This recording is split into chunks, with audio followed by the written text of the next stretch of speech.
अस्सलाम वालेकुम नाज़रीन किराम, मैं हूं नासिर तूर और आप देख रहे हैं मेरा यूट्यूब चैनल। नाज़रीन किराम, फ़िरोज़ खान केस असल में क्या है और इस केस के असल हक़ाइक़ क्या हैं, आइए इन सब पे नज़र डालते हैं। नाज़रीन किराम, फ़िरोज़ खान पर ये इल्ज़ाम है कि उन्होंने अपनी बीवी अलीज़ा खान को मारा पीटा था और कुछ एक्टर्स उनके हक़ में बोलने के लिए आए थे। उन्होंने सोशल मीडिया पर जो है फ़िरोज़ खान के ख़िलाफ़ बात की थी और अब फ़िरोज़ खान ने उनकी पर्सनल डिटेल्स जो हैं वो सोशल मीडिया पर वायरल कर दी हैं, जिससे उन लोगों को ब्लैकमेल किया जा रहा है जिनकी डिटेल्स सोशल मीडिया पर वायरल की गई थी और वो लोग अब फ़िरोज़ खान पर केस करने जा रहे हैं। असल में इसकी हकीकत क्या है? ये वाक़या है 3 सितंबर का, जब फ़िरोज़ खान ने अपनी मिसेज़ अलीज़ा खान को डाइवोर्स दे दी और उसके बाद अलीज़ा खान ने उनके ऊपर केस किया कि ये डोमेस्टिक वायलेंस करते थे, इन्होंने उनको मारा पीटा है। ये खबर काफ़ी चलती रही और उसके बाद 17 सितंबर को फ़िरोज़ खान ने अलीज़ा खान पर अपने बच्चों के हसूल के लिए फैमिली कोर्ट में केस कर दिया।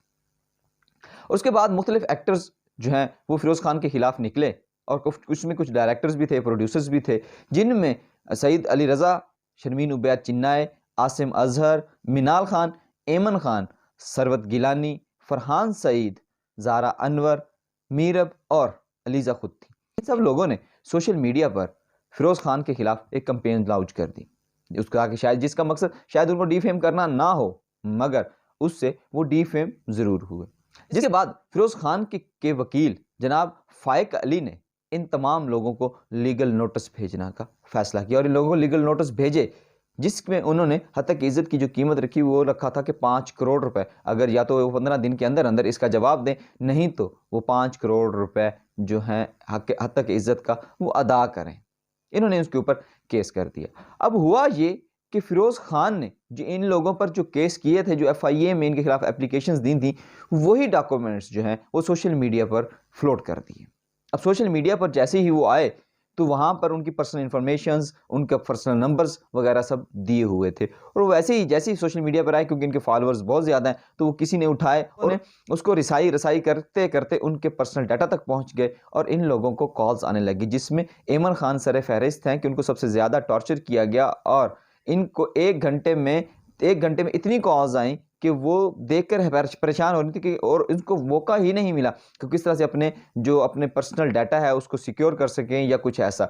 कुछ एक्टर्स को ये कहा गया कि आप फिल्म इंडस्ट्री में मौका दें, नहीं तो आप 1 लाख रुपए भिजवा दें। और अब जिन एक्टर्स का जो डाटा था वो लीक हुआ था और जिनको ये ब्लैकमेलिंग हुई है, जिनके साथ जिनको इतनी ज़्यादा परेशानी का सामना करना पड़ा है, वो लोग अब फ़िरोज़ खान के ख़िलाफ़ केस करने जा रहे हैं। लेकिन एक इसमें पॉइंट ये भी है कि फ़िरोज़ खान को जैसे ही मालूम हुआ कि उन्होंने जो डाटा शेयर किया है उसके ऊपर उन्होंने क्रॉस कर लगाना या उसको इरेज करना, जिसमें उनका पर्सनल नंबर वगैरह या चीज़ें पर्सनल चीज़ें थी, उनको इरेज नहीं किया, तो उन्होंने उसको फ़ौरन हटाया और हटाने के बाद दोबारा से जब वो लगाए तो उसके ऊपर से वो इरेज किए गए थे, लेकिन इतने वक्त तक वो चीज़ें हाथ से निकल चुकी थी।